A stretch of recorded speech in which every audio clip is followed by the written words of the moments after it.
You know, I mean, I like being efficient. I like having a plan, executing it clinically, getting it done, getting it resolved. And I didn't find that as, something that was entrenched as a culture. It's not their culture, it's not the their ANC, ethos. and We in wishy-wishy SASCO. nje. Wenzani kanjani? Kuyenzeka, kwenzeki. Yeah. We don't review, we don't account. Yeah. And when I got to DOSA, those were very established systems of operating. So there are aspects of my life that I will never reveal, that are between myself, my family. On the third day. On the third day, sorry. that one, yeah. Like Christ himself. What was that about? I don't even And know. you went I to a don't fancy know. restaurant in a beautiful place in South Africa, and he Maustel, left you with love them, 7,000 rand. babe.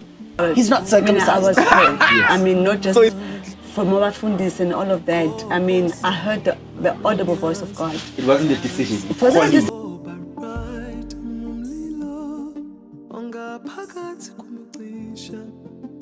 The show was Engineer Your Life. I'm Lungelo KM. We have another special guest today.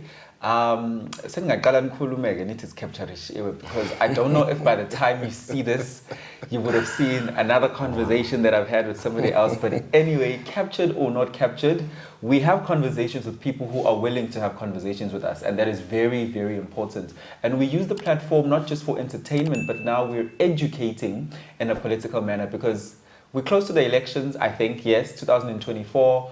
A lot of the parties, the big parties, are having their, what do you call them, federal councils? Conferences, yes, they're having a lot of that. So today's guest is a councillor from eThekwini municipality. Let me see if I got it right, which municipality it is. It's Ward 33. Ward 33. Yes, Ward 33. He's a councillor from Glenwood, Umbilo, and Bulwer. Did I leave anything out? No, that is the one. That is the one. Mm-hmm. Let's have a nice conversation with Councillor Sakhile Mngadi coming up next. Sakhile Putkunjan. How are you? I'm fantastic. Thank you for honoring the invite. Thank you for inviting me. Why do you hate unions? I knew it. Straight into it. Let's go. Yeah. Let's go. So look, I think that, and I know the tweet you're referring to. Yes. Everything is in context. And so when I tweeted that, there was a context behind it. I did say, unions were the worst thing to happen to our country, but that was in light of what's been happening. And the relationship this country has currently with unions, and how I think they're very stifling to growth, to employment prospects. I mean, we have some of the highest unemployment rates in the world. And we have these organizations that, to a large degree, and as much as I respect how they do fight for worker rights, they do fight for, better working conditions, but, the bigger ones have sort of been captured and have become these sort of political stepping stones for people who want to become politicians or have, very prominent positions within political parties. And you now have unions in this country who even go as far as investing in companies. And so you have to ask yourself, do they still... So the union as an organization will buy like shares. Okay, yeah. Exactly. Yeah. And you have to then ask yourself, do they still, in the context of South Africa, fully represent worker rights? Or are they now just political tools for people to catapult themselves into very prominent political positions? And that's where I wanted the conversation to go. That was the framing and the context of that tweet. But because we know Twitter... but I think people were founded in their argument, because unions in the liberation movement, they stood for transcending into a place where workers' rights are recognized. Absolutely. And workers' rights and labor rights are implemented. Absolutely. So are you alluding to the fact that that's no longer happening? I want to put it this way, and I had this conversation with a colleague of mine.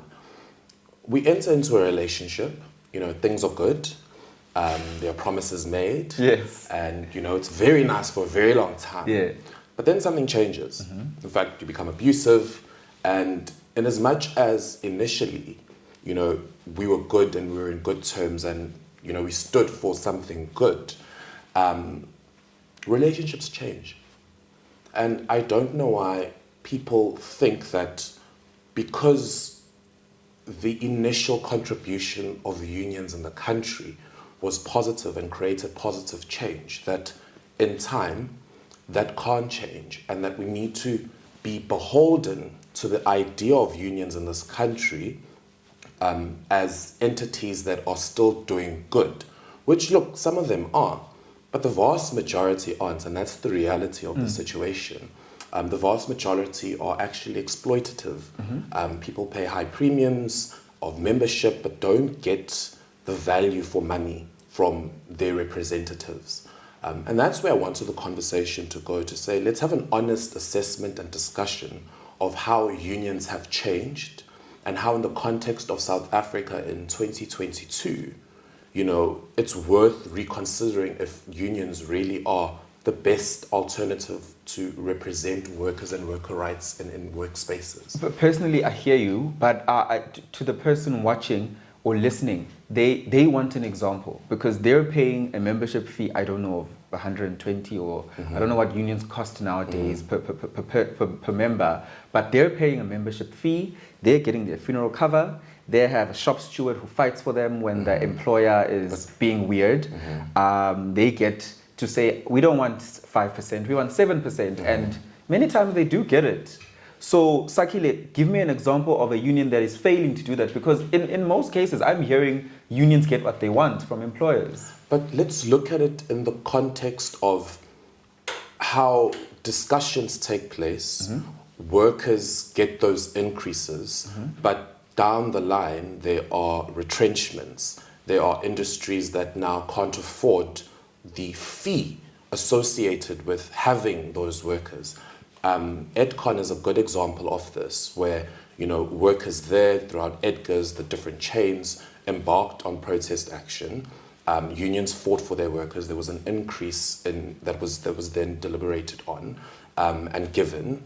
And a year later, there were retrenchments because Edcon said that the budget that they had to work with, the expense of workers that they had, was not something they could afford. And so, but are we really linking that to unions, or just Edcon failed as a job prospect? well, look, as if I run a company? business, well, look, if I run a business, Yeah. and I can say that within the sales that I get in, this is how much I can afford, you know, and if you're now saying that, you know, I'm not happy with the amount of money you're paying me, I need an increase, and I'm telling you that that increase is going to result in me having to narrow down the workforce and afford you, but then not afford everyone. That's what leads to the retrenchments. And the conversation is, yes, we need to fight for worker rights. We need to fight for, you know, people to have decent salaries where they can live off, you know, because we all know that, you know, the price of living nowadays is going up.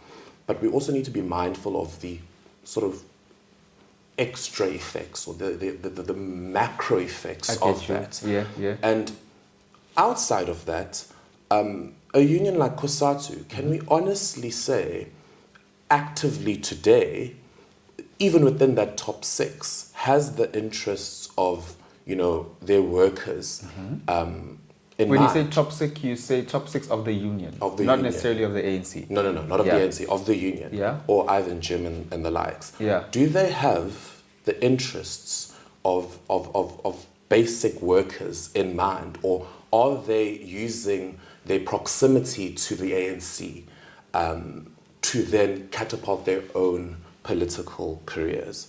And do those negotiations, where they're then threatening to stop entire industries to flex that muscle, is that in the best interest of the worker, or the best interest of those connected elite within those organizations? And that's sort of the discussion I wanted to have when I posted that. But yes, I think a lot of people agreed. A lot of people posted different stories of how their representations weren't, you know, to their benefit. Some of them ended up losing their jobs. And yes, arguably a lot of people said, well, unions are good, which I still agree. I didn't say the idea of a union is bad, we shouldn't have unions. I merely questioned within the context of South Africa. Maybe let me read your tweets. Unions are the worst thing to ever happen in this country. Yes. Full stop. This country, not about unions are horrible, and as an idea, they, you know, shouldn't exist. Yeah. And that's the framing and the context that I speak of, to say, let's have an honest assessment and a discussion of unionization in South Africa and whether it needs to be reformed, and if it does, how it needs to be reformed. That's where I was going, at least. Hello, Sakhile. Welcome. Yeah. Are you well? I'm good. I'm very good. Yeah. Look, the job that I do is intense. I think everyone, especially if you live in Durban, can see what's happening.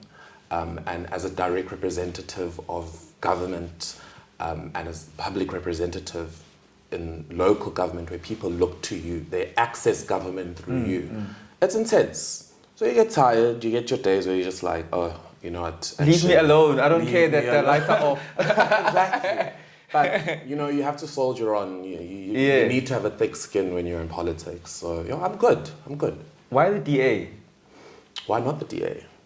I think for me, I joined when I was very young. I was a student activist. I saw you in DASO. I was in DASO, yeah. Yes. So I got to varsity, and you get there in first year, and then you see like all these organizations. You see Abosasco. At the time, there was no EFF. You see the DA with DASO. You see IFP, SADESMO.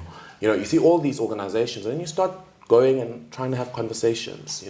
What do you guys stand for? What do you do? What are your ideas about things? And I can honestly say, look, I grew up in a family that was very ANC. My dad my dad was a student leader at Durban Westville in his time. So I grew up knowing about the ANC. I knew about the struggle. But I also grew up in a context that was very open and liberal and allowing of diverging thoughts. And when I got to varsity, honestly, the idea of what DASO wanted to do, which was a very simple hashtag, no student left behind, that we're going to fight for you irrespective of your background, your color, your sexuality, whatever. We will represent you as an organization for your student issues, spoke to me. And I joined it, and I've never looked back since. I progressed in the organization from branch level to provincial leadership. I finally then, represented the organization on the National Steering Committee, which is the national executive.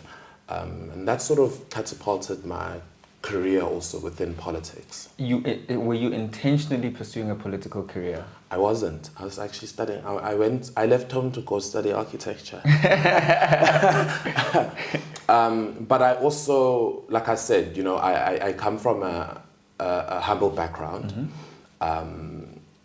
And growing up, you can't not look at, your surroundings and feel compelled to want to make a meaningful contribution. Yeah.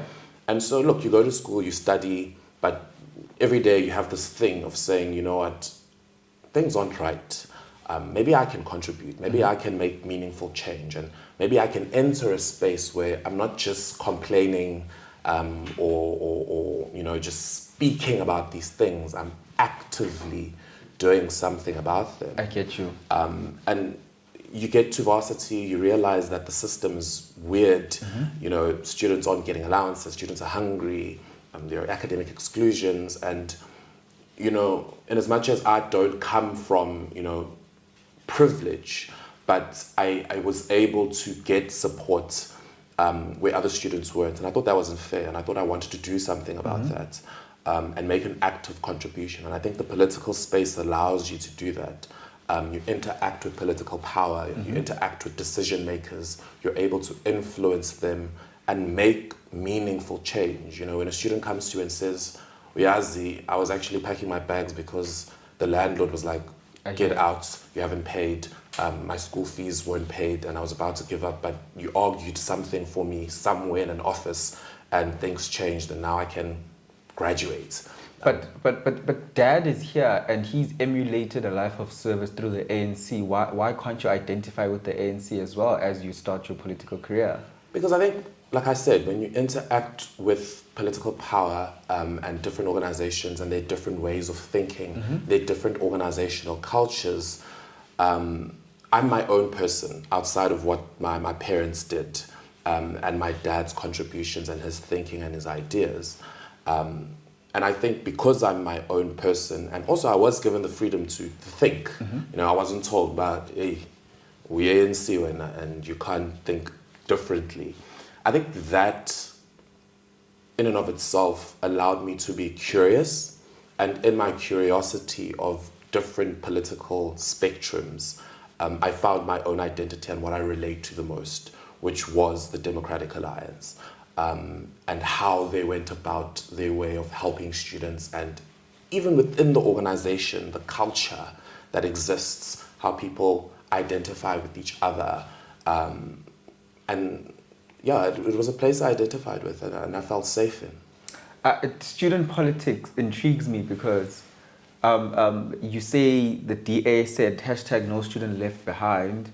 What was the parallel ethos of the ANC at the time that made you not want to go into the ANC? Because for me, the ANC seems like an obvious choice for you to go into, coming from the home you come from. I'm gathering that you a middle-class family where you're coming from home. So that seems like normal ANC. The ANC has liberated middle-class people to get jobs and. What's happening there in student politics that you're like, ANC is not for me? Look, I'm not going to lie to you, Lungelo, go rough, and in the ANC in general. It's a very hostile environment.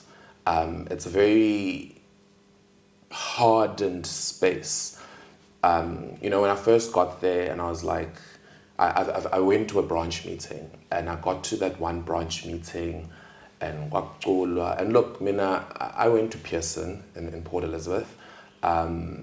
And my upbringing, in as much as my parents, like I said, especially with my dad, was involved in the political space in his youth, they never sort of entrenched that on us. And so I was, you know, a normal guy, had friends, you know, I was aware of different political parties and the context of South Africa, but I didn't actively participate in it. When I was younger. And getting into the university space, I remember that meeting, I didn't know the songs. And I was like, oh, Bano, So you stuck out like a sore thumb. I stuck out like a sore thumb. And I was like, look, I can learn, but also, yes, I'm different. That shouldn't not make me welcome. But then it also became, you know, I mean, I like being efficient. I like having a plan, executing it clinically, getting it done, getting it resolved. And I didn't find that as, you know, something that was entrenched as a culture. It's not their culture, it's not their ethos.